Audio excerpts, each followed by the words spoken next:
So we are really fortunate that in addition to David and Kamala, we've got a third musician here tonight. His name is Chet Gardiner, and he's from Hawaii.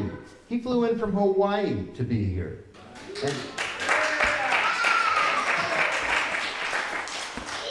And you're what, 81 years old? Yeah. He's freezing too. And he has played on an amazing number of David's recordings. 142 songs they've played together since 2023.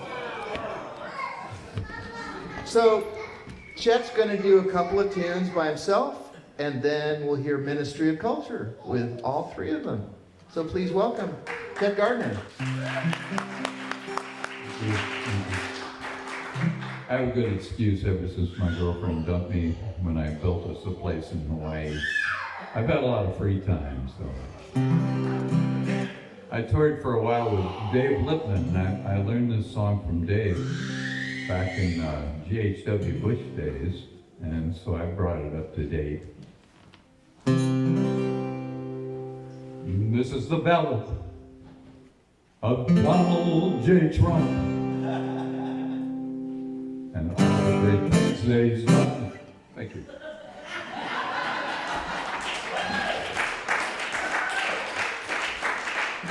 And thank you, Dave. The other Dave, Lippman, got it.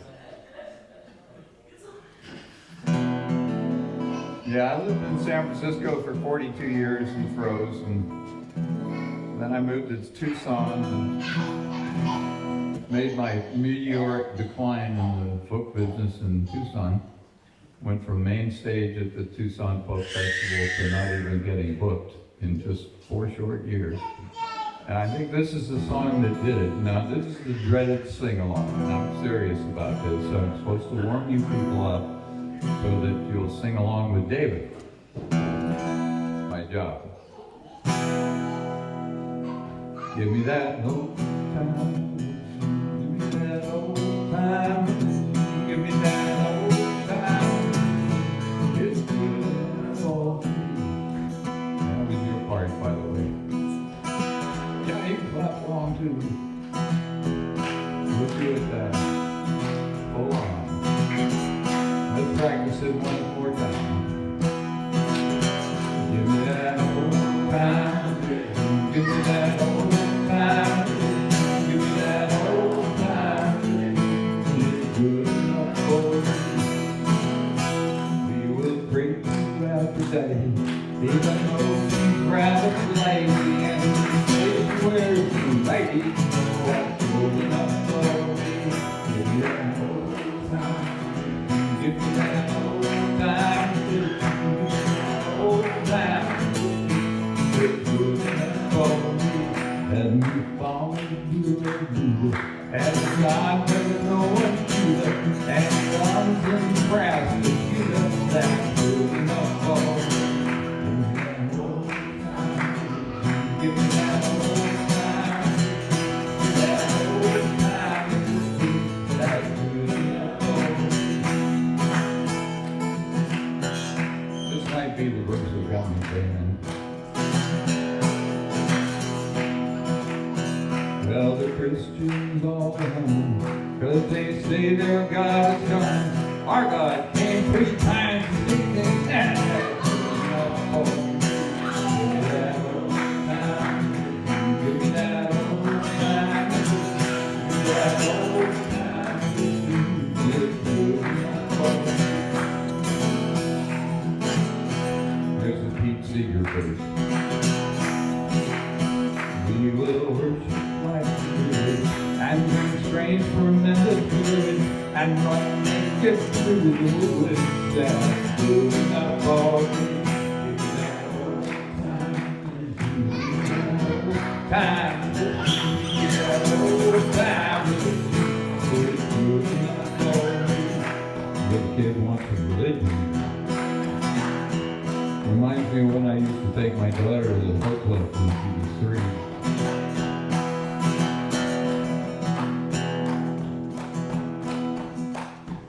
There are some that call it twice when we worship Malachi. They say it's not very jolly, but you will not fall in that old time. In that old time.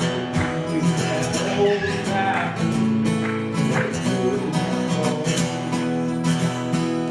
It was good enough for Venus. Of the gods, she is the meanest.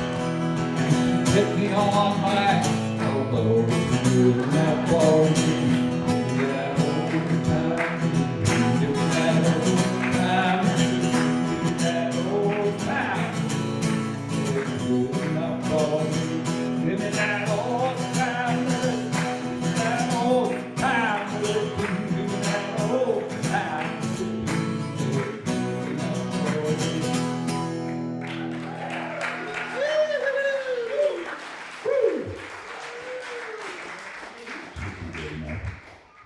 No, it was very interesting. David wrote this song called At the End of World War III, which you may have heard.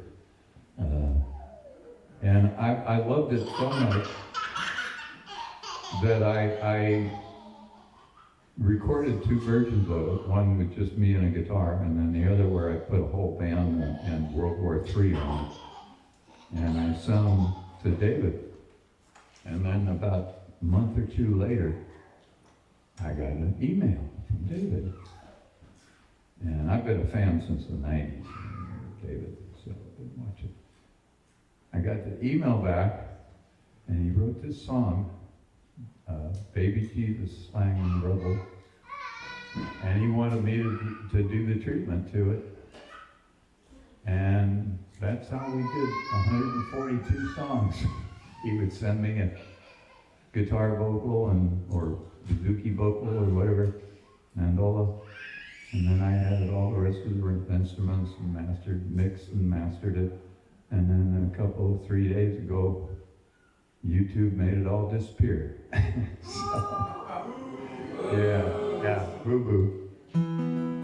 So the first thing we did was David came over with Kamala, and oh gosh, the name is escaping. David, who is it? Lorna from Scotland, Kamala from Australia, and me from wherever I happen to be sitting, because he was on my farm. We recorded, I'll remember the name one of these days, Killing the Messenger. And we did those tracks live, and then we just kept doing it. And all of a sudden, Shazam, it was 10 albums later, and now it's disappeared. But you're lucky tonight. You get to listen to the wonderful, beautiful, and talented Kamala Emanuel from Australia.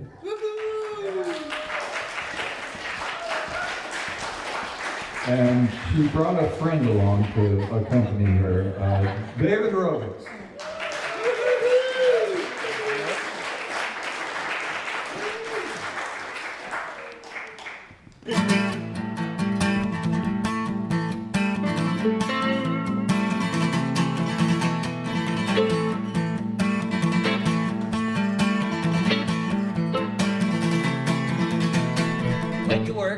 Jobs and living in a tent when a house costs $1 million and you can't pay the rent. When politicians say they'll help, but it keeps getting worse each time the landlord lobby pulls the strings of the purse. When the human right to housing isn't even part of the debate, you know you're living in a failed state.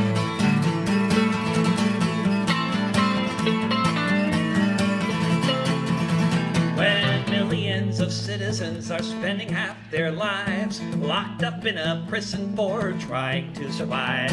When laws must be broken just to have a place to stay. When the prisons pay the senators to look the other way. If you have to be a criminal to put food upon your plate, you know you're living in a failed state.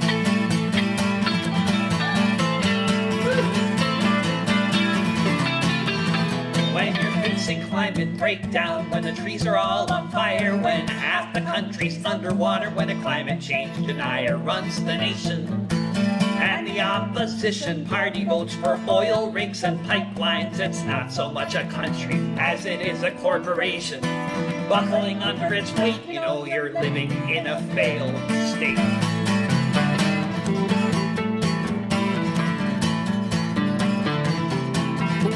When your nation is an empire facing daily blowback, and the only thing your leader can think to do is attack, bipartisan consensus that we need to spend $700 billion before the year's end on a military budget to make America great. You know you're living in a failed state.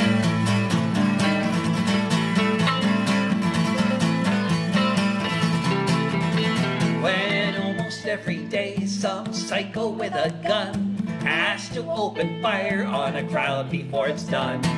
When a music festival becomes a free fire zone, and all they can say is it's okay now, he was acting alone. Buy some armor, pray to God, and hide behind a gate. You know you're living in a failed state.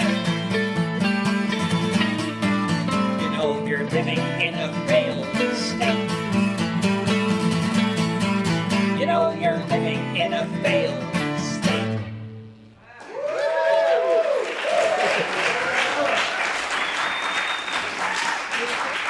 Beautiful. So when Israel started killing all the Palestinians in Gaza after the Gaza ghetto uprising, I was thinking about historical parallels, and there have been so many. But one of the most striking was Minnesota, 1862.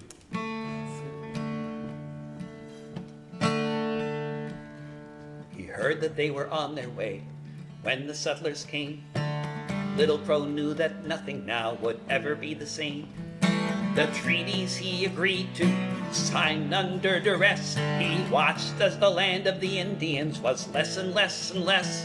His people were left with a patch only 20 miles wide, a little bit of land by the Mississippi riverside, a little bit of land with a very uncertain fate once this place called Minnesota became a state.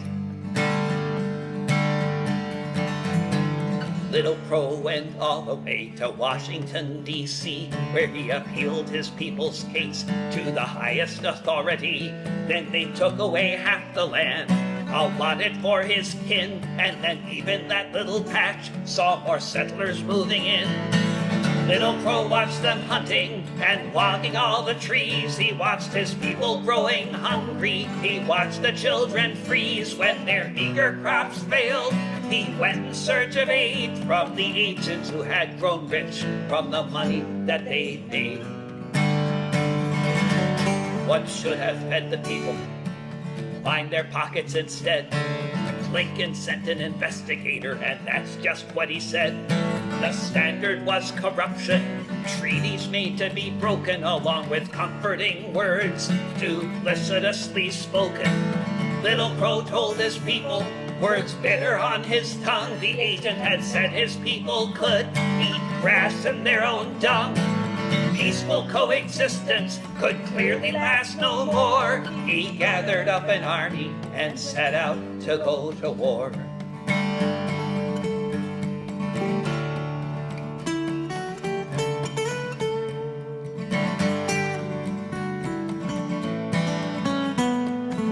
Warriors raided the stores of food that should have been theirs.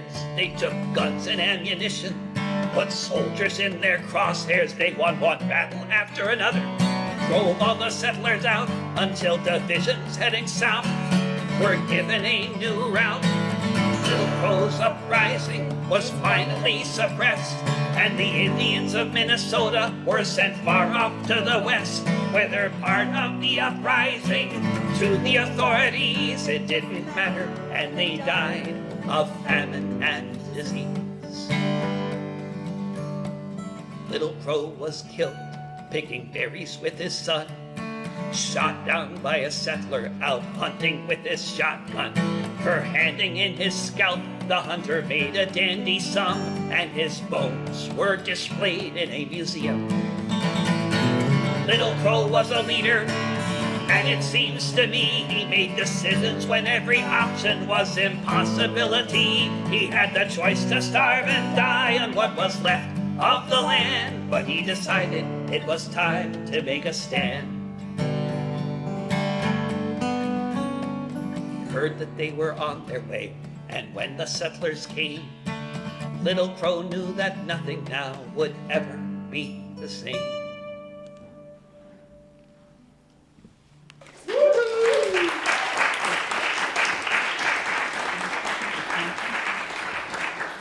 Here's a better story. A story that might leave you thinking that humanity has hope, unlike so many of the others. There's a statue that they're I think in the process of constructing or putting up or whatever that erecting. They erect statues, yes.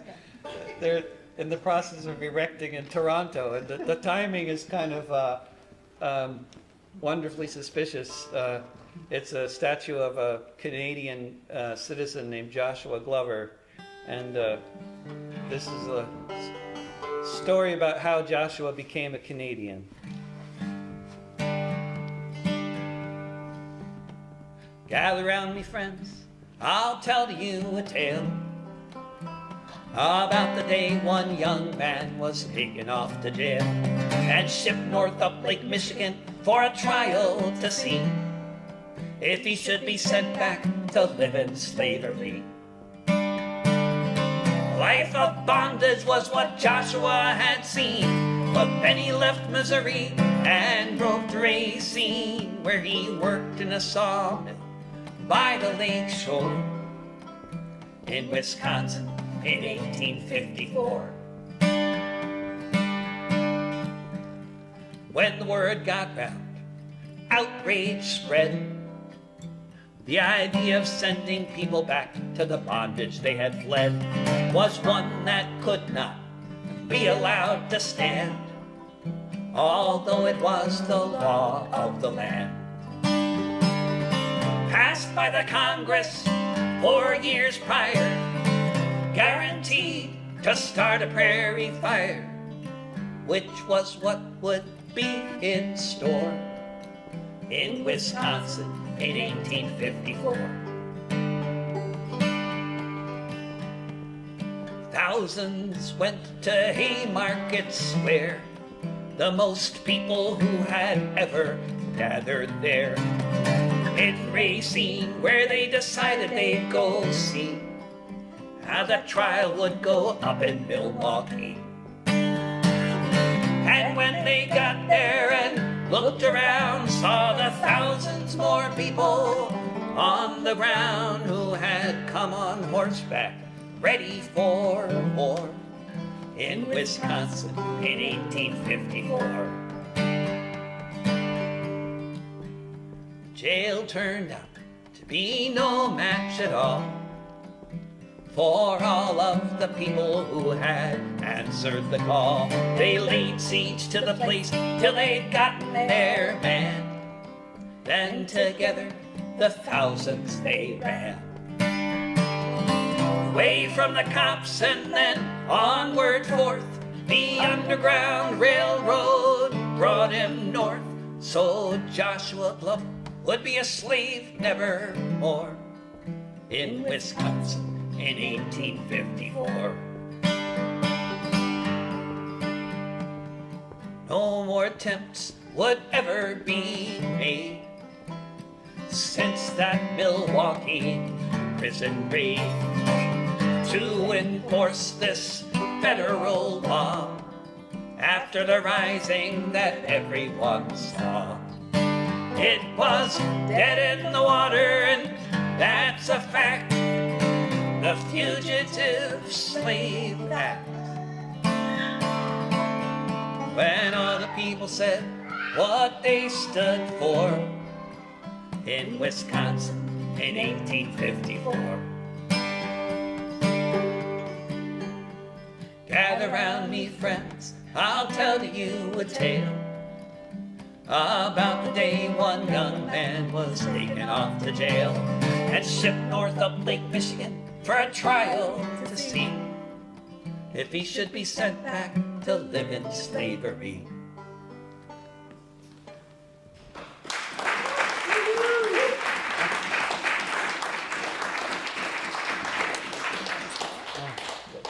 The United States military invaded Venezuela a few weeks ago and abducted the president. And a lot of people have been worried about this eventuality for a long time. And I wrote this song, I guess 12 or 13 years ago. I think the wrong president was abducted. The wrong president was abducted. Definitely. Yeah, Dahmer said it was, not, a little messy, but good idea. Like that's...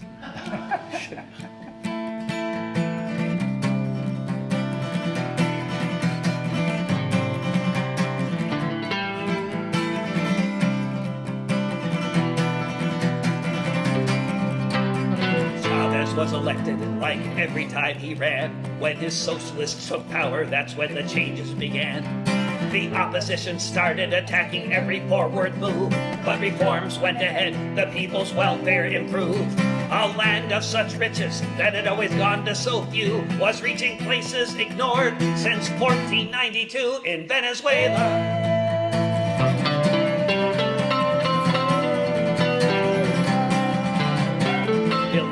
Into the streets to stop the coup back then. They got the man that they elected back into power again. The Bolivarian Revolution became famous worldwide. Soon other socialist governments swept in a red tide. Between the Cuban doctors and the Venezuelan oil, billions got medical care, millions tilled the soil of Venezuela.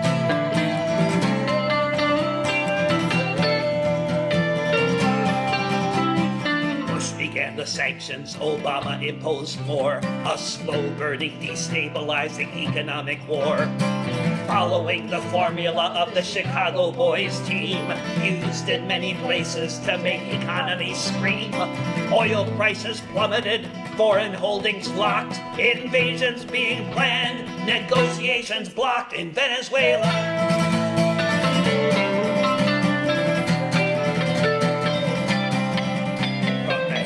Revolution to Venezuela today, from the Seminoles to Salvador Allende. Look at their ankles, you'll see the chains.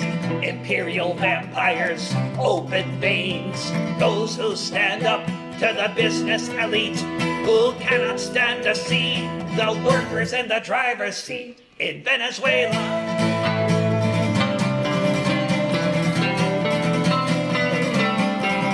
Venezuela.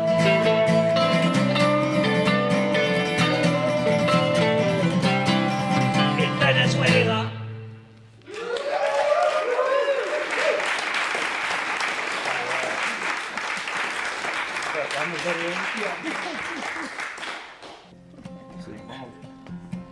I'm confused on this one, actually. Well, I wrote this song before social media was invented, so this song is evidence that holier than thou, preachy leftists existed before Twitter. Hard to remember. I don't drive a car because they run on gas, but if I did, it'd run on biomass. I ride a bike, or sometimes a skateboard, so fuck off all you drivers and your yuppie hordes, sitting all day in the traffic queues.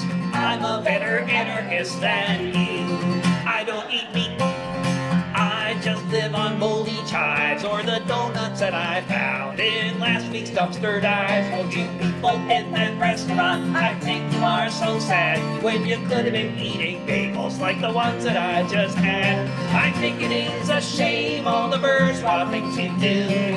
I'm a better anarchist than you.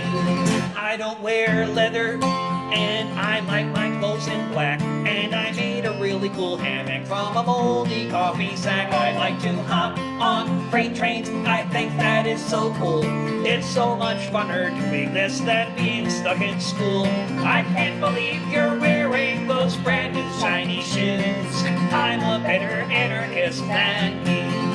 I don't have sex, and there will be no sequel because heterosexual relationships are inherently unequal. I'll just keep on moshing to anti-flag and crash until there are no differences in gender, race, or class. All you brainwashed readers, you just haven't got a clue. I'm a better anarchist than you. I don't believe in leaders, I think consensus is the key. I don't believe in stupid notions like representative democracy. Whether or not it works, I know it is the case that only direct action can save the human race. So when I see you in your voting booth, then I know it's true. I'm a better anarchist than you. I am not a pacifist, I like throwing bricks, and when the cops have caught me and I'm taking a few licks, I always feel lucky if I get a bloody nose, because I feel so militant and everybody knows. By the time the riot is all through, I'm a better anarchist than you. I'm a better anarchist than you.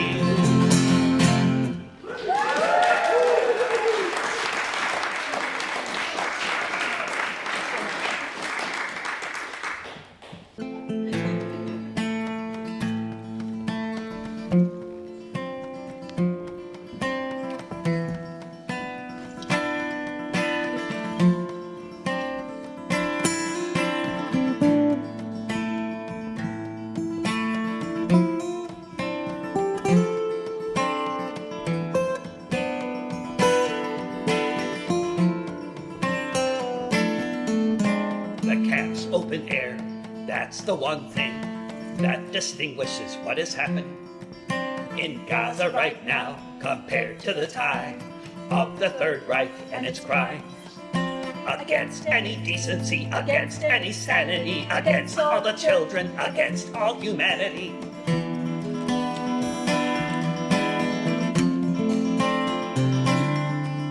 From Auschwitz to Gaza, there's no difference between babies and fighters on that side of the fence, the side where they starve because the food is kept out by the occupation. No others, no doubt, where people are dropping dead on the street by trucks of food on the street.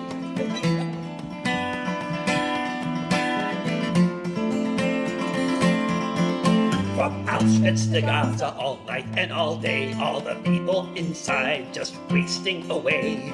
Everyone waiting for death to arrive, shot or starved or burned alive, where each passing moment is punctured by groans of a million children as thin as their bones.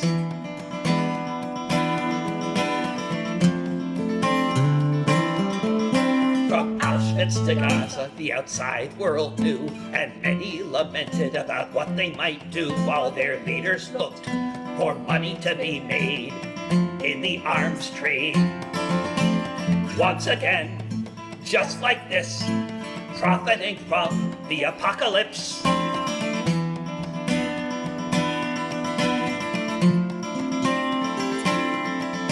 From Auschwitz to Gaza, the stages of starvation are exactly the same under occupation. First the fat goes, then all the rest, the muscle, the marrow, the milk in the breasts of all nursing mothers, as in front of their eyes, their babies cry their last little cries.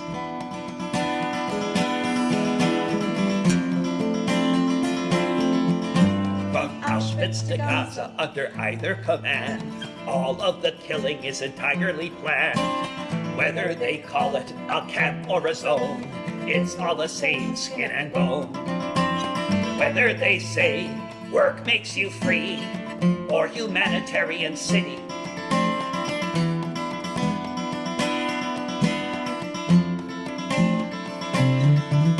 from Auschwitz to Gaza, the political line, from occupied Poland to Palestine. Leaders outside will say we weren't aware of the events of the horrors happening there. They'll shed a few tears and somberly then make a speech at the UN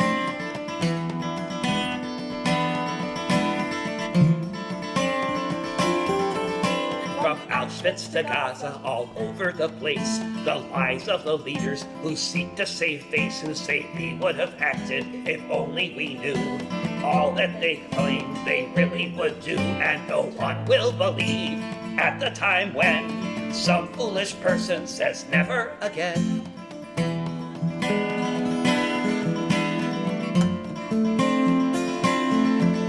From Auschwitz to Gaza.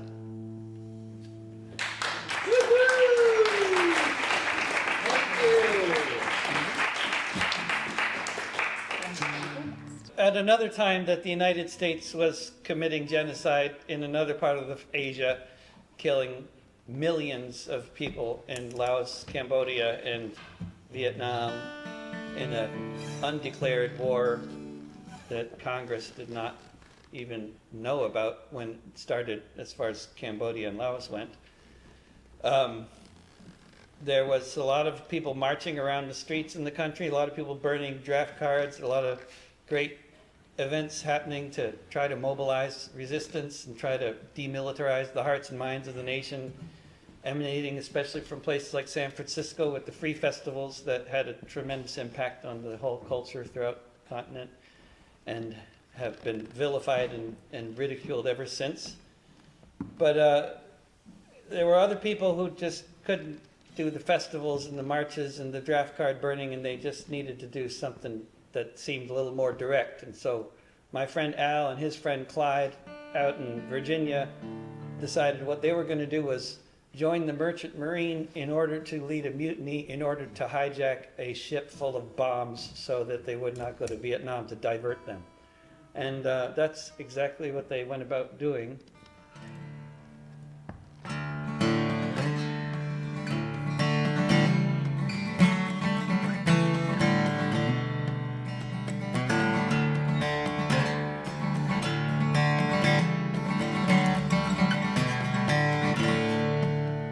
Gather round, I'll tell a story about a man I know, what he did across the ocean half a century ago.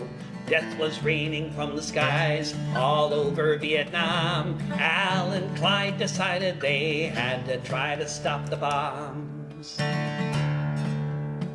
These two young men signed up to join the Merchant Marine, horrified by what they heard along with what they'd seen. They began to have discussions, they found a common goal. They joined the crew of the Columbia Eagle, and then they'd take control. The ship was full of napalm, heading across the sea to be loaded on the planes and be dropped upon the country to burn the skin off people beneath it at the time. They vowed to break the law to prevent a greater crime. They thought they'd spend their lives in prison, or more likely they would die. But Clyde and Al agreed that at least they had to try to sail to Cambodia with all the napalm as well, where it might remain forever, the bombs that never fell.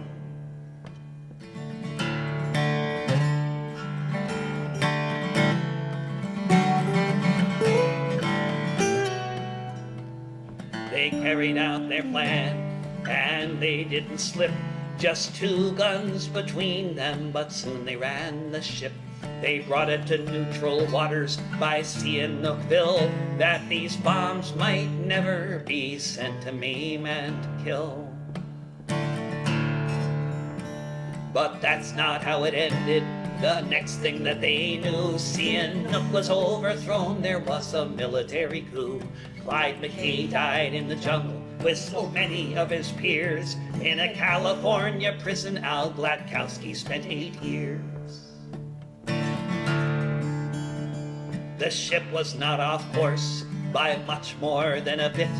The future of the Folly, perhaps they didn't change it. But while the blood was flowing and most people spent their days maybe marching in the streets or just joining the rat race. There are those among us who can say they really tried, who did everything they possibly could to stop the fratricide. If you see a big white beard on the Central Eastern shore, he might be a mutineer who tried to stop the war.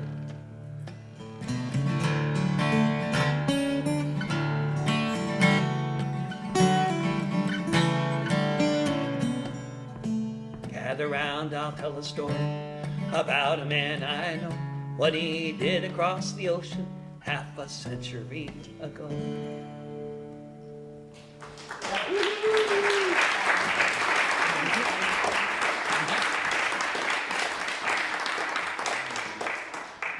One of the tragic and confusing and real situations with humanity now and historically is that people hardly ever leave home and move to another country for reasons other than poverty and persecution.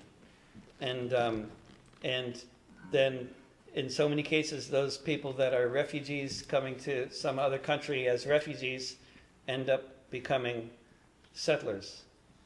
And this is the history of North America. It's the history of Israel. It's the history of Australia. This is a song about some of those Scottish refugees who settled Canada.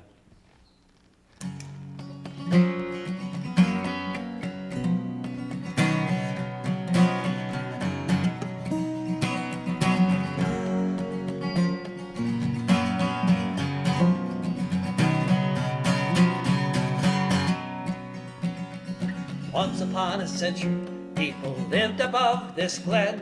There were 50 houses here with parents and their children, but someone said they owned what those 4 generations had called their homes across the Scottish nation.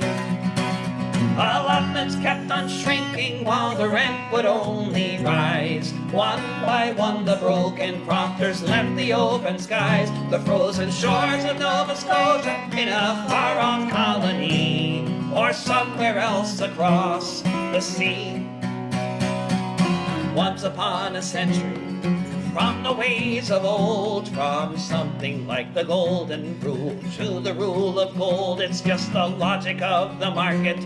Supply and demand says to drive the people from the land. Instead of eerie silence reverberating all around among the gardeners and shepherds, you would hear the sound of the pipes and drums and choirs of the songs that would be sung, and the stories that were told in the Gaelic tongue. Once upon a century, you'd never think it could, to turn into a field what had been a neighborhood. Once there were the promises of loyalty or clan, and then there was just profit if you can. If we travel back to a different time and space, it was possible for most to afford to live someplace. But it's the logic of the market, each investor's conviction. More money is just grounds for an eviction.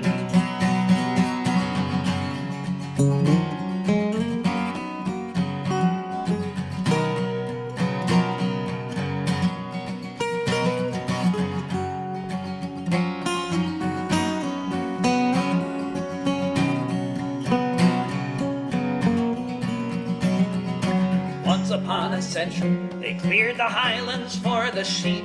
Most folks did not resist as the rent became too steep. They packed their things and moved, scattered far and near. You'd never know that they once were here. Just for the whims of capital, the biggest profits for the banks. You fight a war for empire, and clearance is your thanks. From the crofts of Scotland to the sidewalks of LA, if anything has changed, who can say?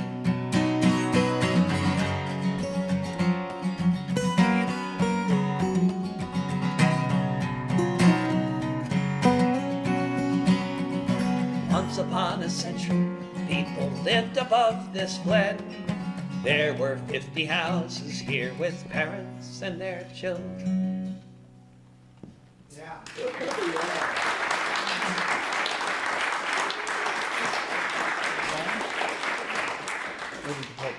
We're all horrified well, I guess all of us really, two of us live in the U.S., one doesn't, but we're all horrified by by what's happening in the streets of this country. But there are some people that we'd all love to see deported, and We know. And there's a part for you to sing in this one. I'm sure you'll figure it out. You say they're criminals, our neighbors came to raise their families, clean houses, drive trucks, work in factories.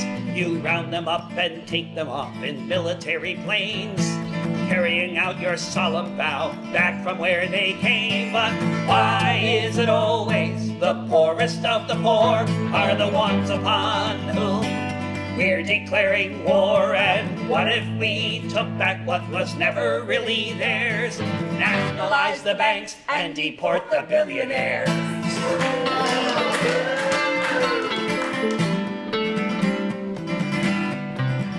We could liberate the capital to invest in things we need. Housing, food, and healthcare, they've got it all indeed. It's all wrapped up in investments and shooting to the moon. And if things go as they're going, they'll have more of it soon. Why is it always the poorest of the poor are the ones upon whom we're declaring war? And what if we took back what was never really theirs? Nationalize the banks and deport the billionaires.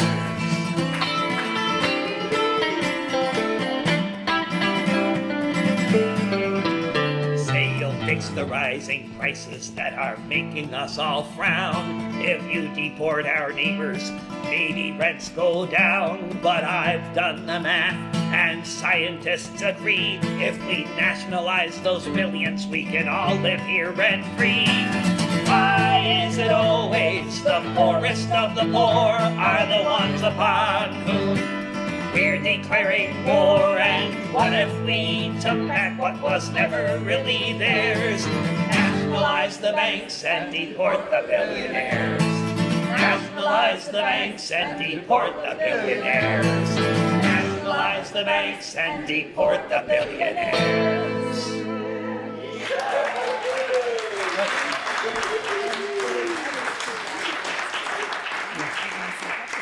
do that. Me and Kamala were in Mexico last March, and when I wrote this song 26 years ago, I thought if anything good comes of this song, among other things perhaps, we'll be all getting invited to sing at a festival in Mexico someday. I only had to wait 25 years and it happened. Some things you gotta wait for. My name is John Riley, I'll have your ear only a while. I left my dear home in Ireland, it was death, starvation, or exile. When I got to America, it was my duty to go. Enter the army and slog across Texas to join in the war against Mexico. It was there in the pueblos and hillsides that I saw the mistake I had made. Part of a conquering army with the morals of a bayonet blade. And there amidst all these poor dying Catholics, screaming children, the burning stench of it all, myself and 200 Irishmen decided to rise to the call. From Dublin City to San Diego, we witnessed freedom denied. So we formed the St. Patrick Battalion and we fought on the Mexican side. What'd we do? We formed the St. Patrick Battalion and we fought on the Mexican side. We marched beneath the green flag of St. Patrick, emblazoned with Erin Gobra. Right with the harp and the shamrock, and Libertad Padre Republica. Just 50 years after Wolfstone, 5,000 miles away, the Yanks called us a legion of strangers, and they can talk as they may. But from Dublin City to San Diego, We witnessed freedom denied, so we formed the St. Patrick Battalion, and we fought on the Mexican side. We formed the St. Patrick Battalion, and we fought on the Mexican side.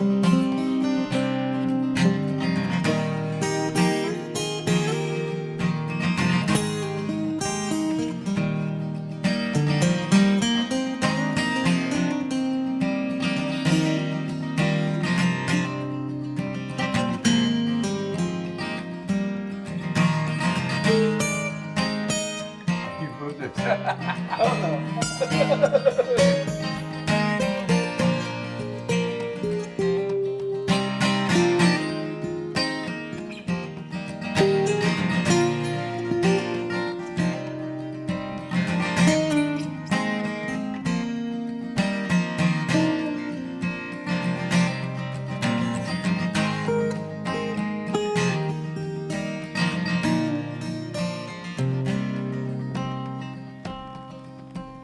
Fought them in 5 major battles.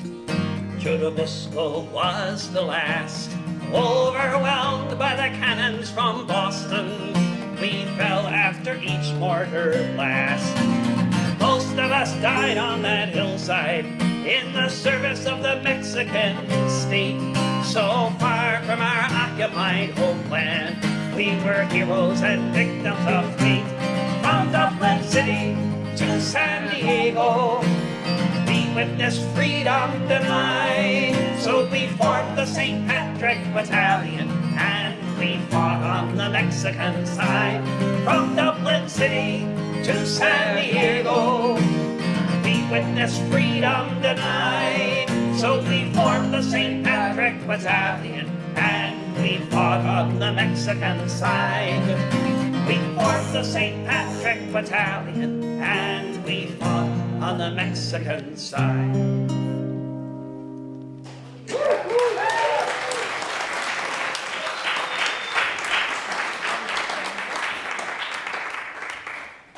The main reason the U.S. decided it had to invade Mexico was that Mexico had abolished slavery, and that kind of put a sort of a fire under the ass of the slave-owning class of Texas to do something about the situation. And rather than liberate their slaves, they decided the thing to do was to invade Mexico. And but 30 years earlier, the same kind of thing happened, except the U.S. invaded Canada because Canada had already abolished slavery. But not only that, but they were harboring escaped enslaved people from the United States, and the U.S. military didn't like that, so they burnt down the capital city and residential homes as well as government buildings. But then 2 years later, because things happened slower back then, came the retaliation of the British Empire, and did not go well. Good for the construction industry. Robert Ross was from Rostrep. He was born in County Down. His family was given land there by the British Crown. He was a man born of the gentry, born with wealth and fame, but he joined the British Army to serve his queen and make his name. In the Napoleonic Wars, he fought in many lands, in Holland and in Spain, in the far-off Egyptian sand. He was wounded there in battle, came back to fight another day, and he was sent off to attack the USA. York had been sacked and burned by invading Yankee men, but the Canadians regrouped, chased the Yankees home, and then the British Navy made its way to the shores of D.C. town, where General Ross burned the White House down. The year was 1814, the U.S. was in retreat. It was a Canadian victory, an American defeat. Without the French to help them, they got their ass whipped by the Crown when General Ross burned the White House down. The place had just been constructed only 12 years before, but it had to be rebuilt soon after this disastrous war. The president turned tail and ran like a raggedy clown. when General Ross burned the White House down. He was killed a few months later. Irish rebels stopped him in his tracks. He was buried in Nova Scotia in the town of Halifax. He might have been forgotten, but he'll forever be renowned. He's the man who burned the White House down.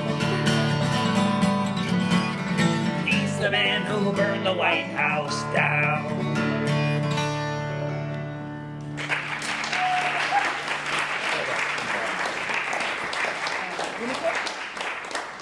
There's a wonderful book called One Last Drop, written by Ricky Ott, and it was Ricky she got a PhD in marine toxicology somewhere in, I think, in California, and then she moved up to Alaska to be to fish, right in time for the Valdez oil spill. So she was a resident marine toxicologist there, taking on the Exxon Corporation, and living in the village of Cordova. And when the herring run never returned, there was quite a remarkable action taken that was barely covered in the news at the time.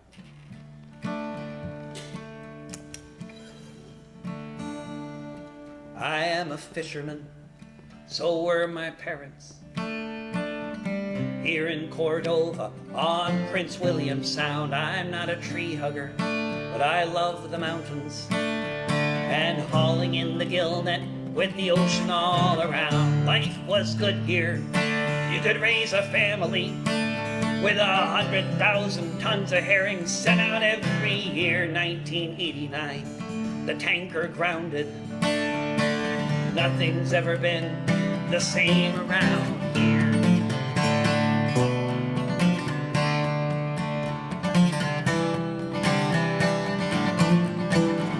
Senator Stevens said, not one drop of oil would spill on Alaska's shores, and if it happened, it would be cleaned up. But our beaches were still covered, as was the ocean floor. 4 years passed, each run collapsed. It was then we knew for sure the herring weren't coming back. Exxon's promises of compensation were about as empty as a used-up paper sack.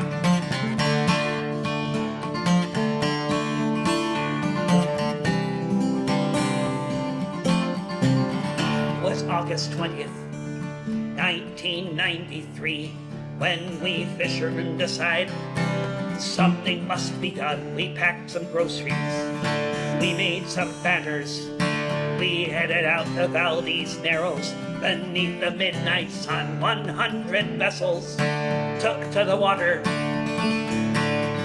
pushed through a storm and to the Valdez Sea. We lined up our boats, formed a blockade, and we waited for whatever might be.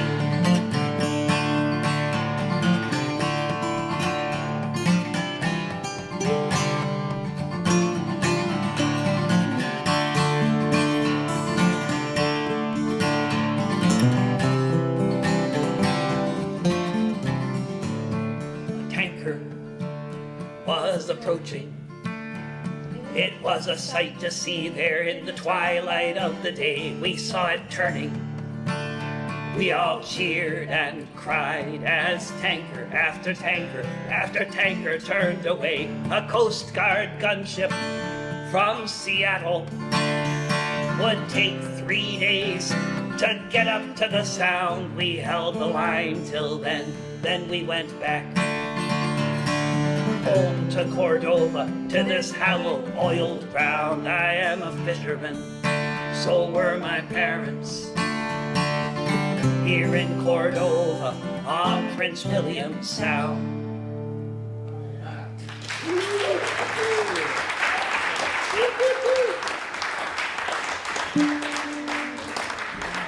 So there's 3 songs that have been the the songs that I've gotten deleted from YouTube before they eventually just deleted my entire channel a few days ago. And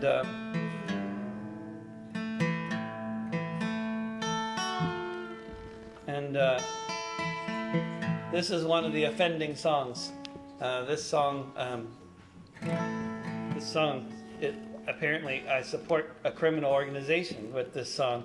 But, one of the problems with supporting criminal organizations is if you oppose genocide committed by a state, which is a criminal organization such as Israel, and you support groups that are trying to stop the genocide, you are a terrorist supporter.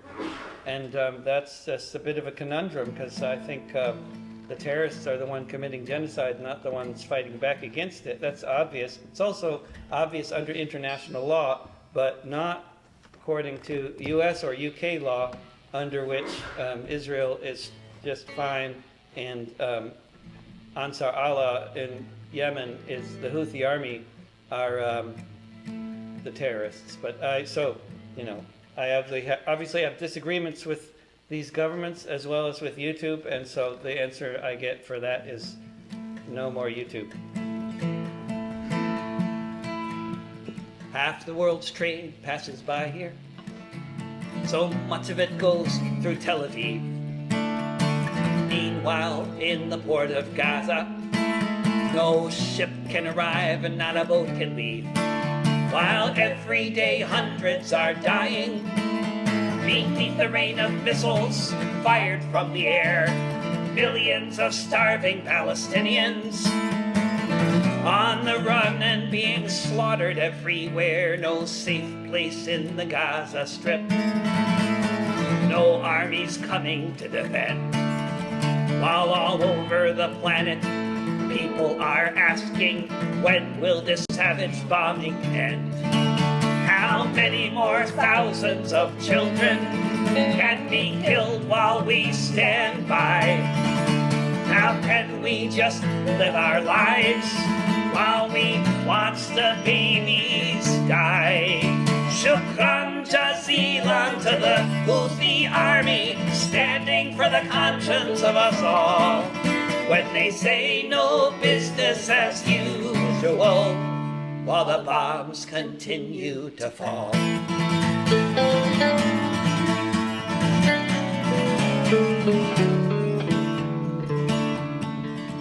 For a country that doesn't have an air force, they're painting black, red, green, and white on the helicopters they use to board the ships to show their cause is right.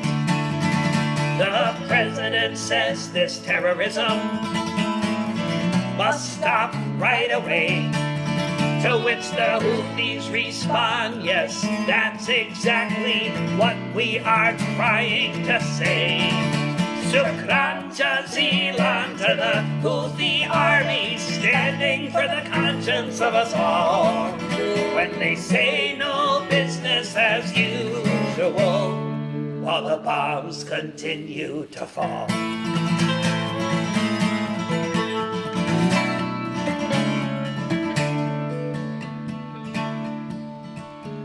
Ships are going all the way around Africa to avoid the Houthi net. If Israel wants trading partners now, they might be just a little harder to get.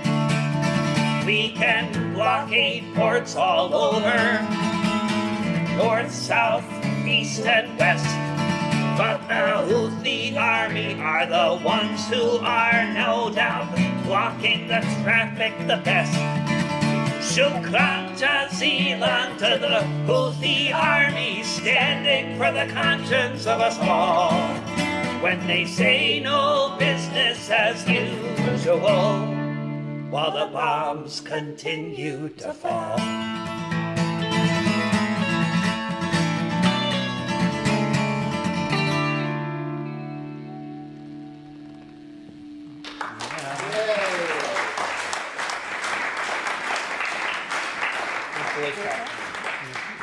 update the Ann Feeney song to You Ain't Done Nothing Till You've Been Banned from YouTube? Yeah. You ain't done nothing. Yeah, you ain't done nothing until you've been banned from YouTube. Well, I don't know if somebody can maybe correct me, but as far as I know, the only artists other than me to have been deleted from YouTube, or to have all our albums also deleted from YouTube Music, it's just me, Screwdriver, and No Remorse, which are both British fascist bands that are overtly fascist, and like have names, songs like 6 Million Worthwhile Deaths or whatever the fuck, Yeah, me and them, because we're all anti-Semites for opposing Israel, apparently. But there must be some other offending artists out there in the world that they could target other than me and Screwdriver and No Remorse. I'd feel better with a little more company.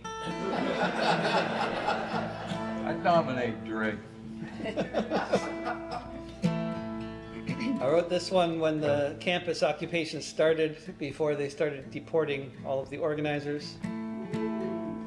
It's happening now, and it has before, at the universities, in a time of war. Put people together, they'll communicate, talk about things like college and state, talk about the research that built the Iron Dome, talk about their relatives starving back at home, talk about tuition and where the money's spent and where all the buildings in Gaza went. Wake up each morning and the headlines say how many hundreds of Palestinians died today, how many thousands were killed in the past week. People get together, people speak, the newscasters say with surety the campuses lack security. Meanwhile, across the ocean wide, Palestinian genocide.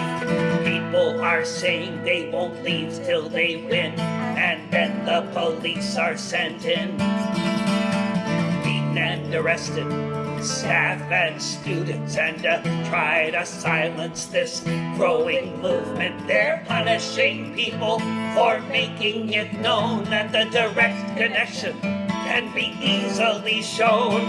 How the investments of this institution are funding another final solution.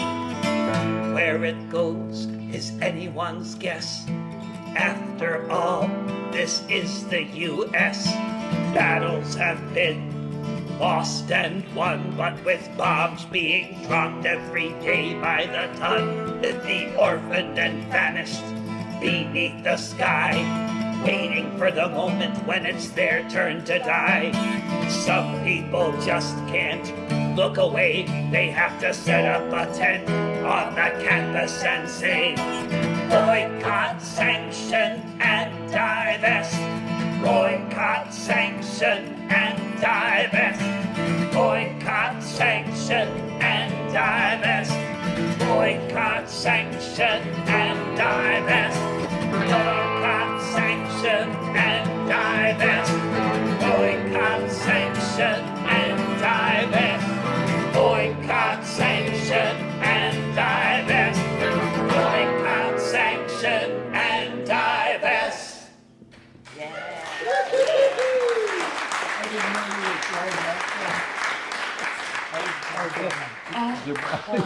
They all sang the International for our last number. Well, it has been a great pleasure singing for you. Thanks so much to Andy for organizing this. Thanks so much to Ahmad. Thanks to that lovely duo, 636, and those beautiful harmonies.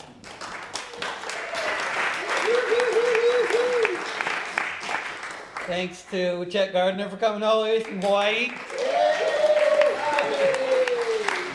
It's deductible. I mean, Australia's further, but she does that more often, so I guess it feels like it. Yeah. Me and Kamala will be going to Germany in the spring, and we'll sing a song about that. Maybe I'll get arrested there for wearing this T-shirt. Seriously, it is illegal. Yeah.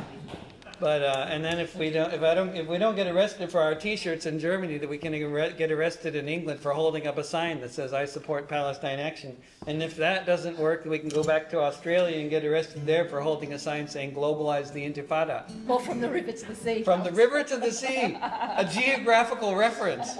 How about like rolling plains? Maybe that's going to get you some slammer too. Or you can go to Minnesota and you can belittle Belittle an ICE officer. Get shot in the face. Yeah, Yes, that's Well, lots of options. we lots can of choose options. from. Yeah. It's good.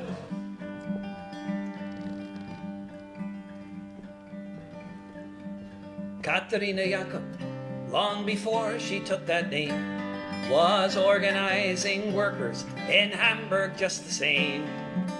Organizing beneath the flag of deepest red, a new dawn of peace and freedom clearly shining in her head.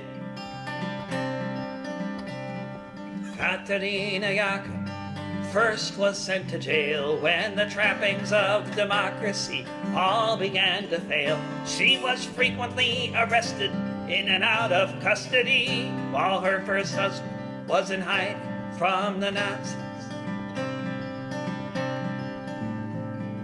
Katerina Jakob was acquitted of a crime, but the Gestapo had the last word. They weren't finished with her this time. She was sent to Ravensbrück, a killing hunger at her side. She heard of the execution, how her second husband died.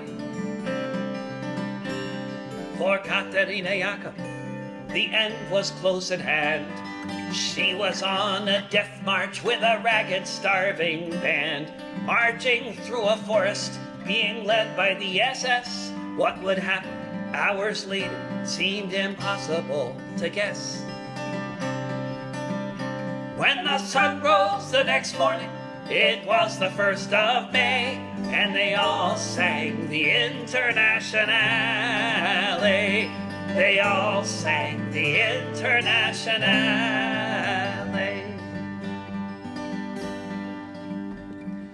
Katerina Jakob thought about her children and the friends and comrades taking care of them,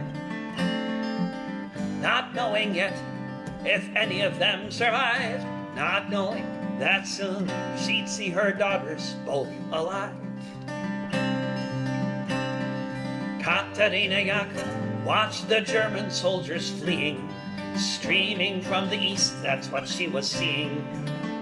Allied bombers flew above them, she thought they all might die, and then soon there was the silence of all the SS men.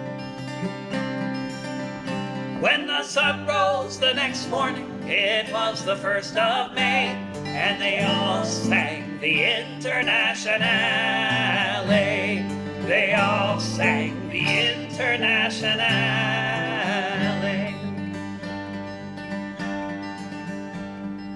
Katerina Jakob saw red flags flapping in the breeze above the Russian tanks, and she fell upon her knees. And so many different voices in so many different tongues sang the most beautiful song that could ever have been sung.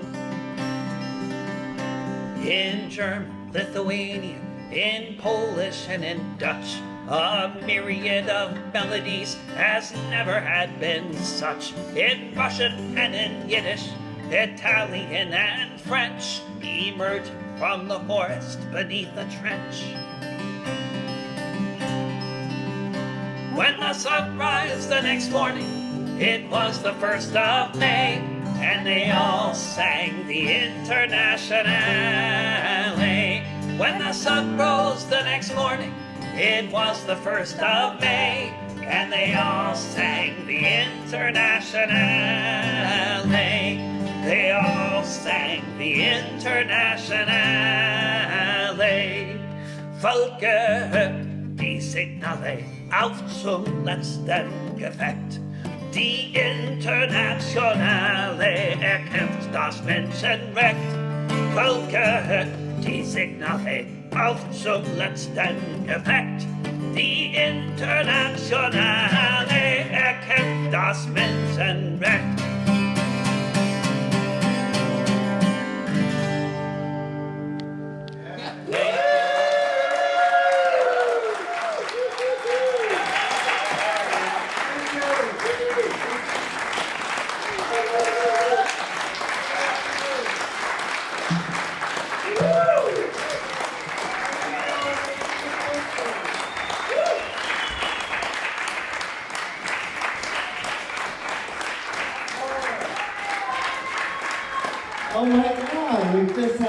one-of-a-kind experience. How incredible was that?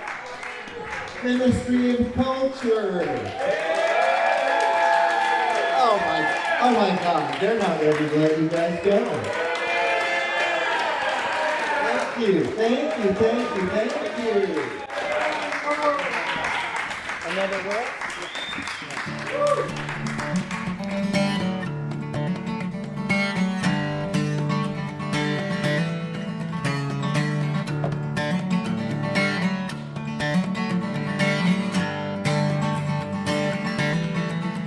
Like an old cloth torn and frayed, it came like a clarion call to illustrate the saying, united we stand, divided we fall. A thin veneer torn by disease shredded the great con laid bare, come from across the seas, now floating in the air like a corpse that's being exposed, that all of us now can see, all that the cadaver shows about a society, a veil of fantasy lifted that gives us at least some idea how another world is possible.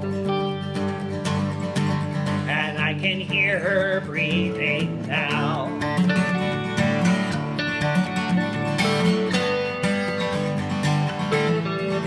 Like the red blood that flows from the bullet, whether coated in rubber or not, like the faces you see in the helmet, reflecting the thickening plot, driven by such a villain, as a thing exponential allows, it says another world is possible. And I can see her breathing now.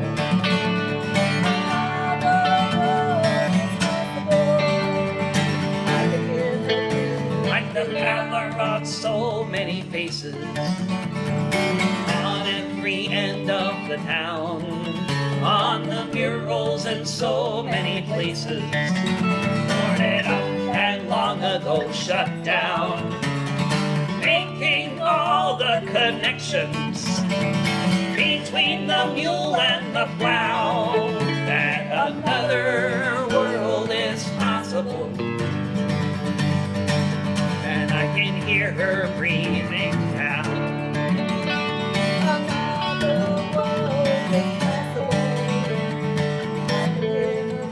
Like the smoke rising up coast to coast, with formations that brighten the skies, like Lord Thomas Jefferson's ghost, his victims no longer disguised, as his visage falls into the river, like the skull of an old sacred cow that says another world is possible.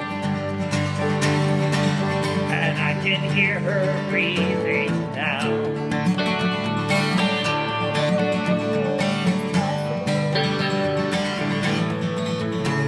Another world is possible, and I can hear her breathing now.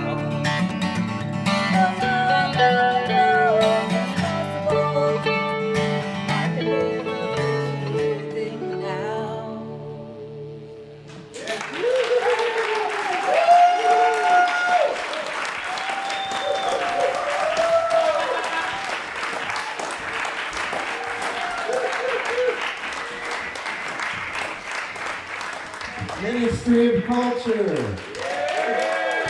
Let's hear it for David Rovics,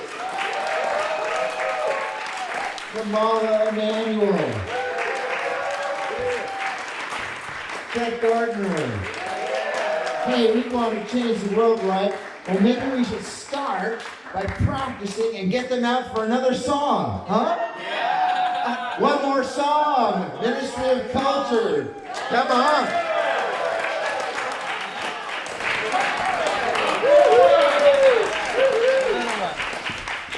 when the world has gone crazy, and it's all becoming clear, when they're gunning down our comrades, and it seems the end is near, as they're loading up the launchers for the tear gas grenades, we can take off our bandanas and kiss behind the barricades.